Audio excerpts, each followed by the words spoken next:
Britain's new Prime Minister, Theresa May, has told Eastern European countries that the British people have sent what she called a very clear message on the EU's freedom of movement rules. During a tour of 6 European capitals, Theresa May said the Brexit vote meant the British people wanted to reduce migration. The issue will be at the heart of all Brexit negotiations in the years to come, and as Richard Bestick reports, is a cause for uncertainty for East Europeans now living in the UK.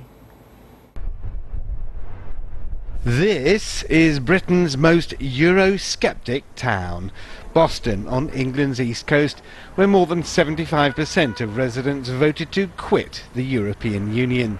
Many overwhelmed by an influx of Eastern Europeans, as numbers put pressure on housing, the health service and schools. In 2 schools, there's 1 child that speaks English as a first language, and we have some classes no English speaking.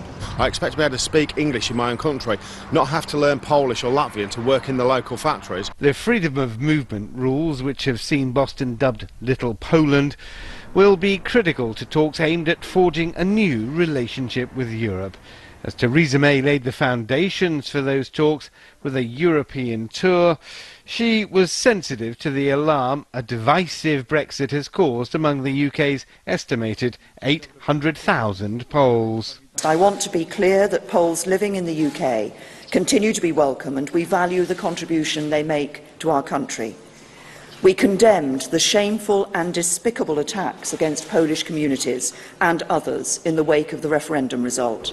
Despite those assurances, some still have worries over Britain's uncertain future with Europe. We want to know when and what's going to happen, basically, yeah, so everyone's kind of anxious. That probably will shut the gates for Eastern Europeans, so of course it is a worry. Reduced access to Eastern European labour could also have a wider post-Brexit impact on Britain's economy.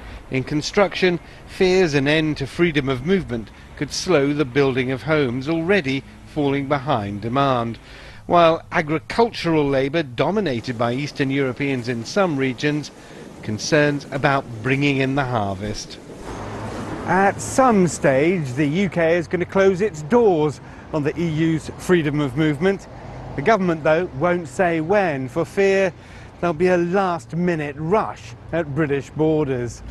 Richard Bestick, CCTV, London.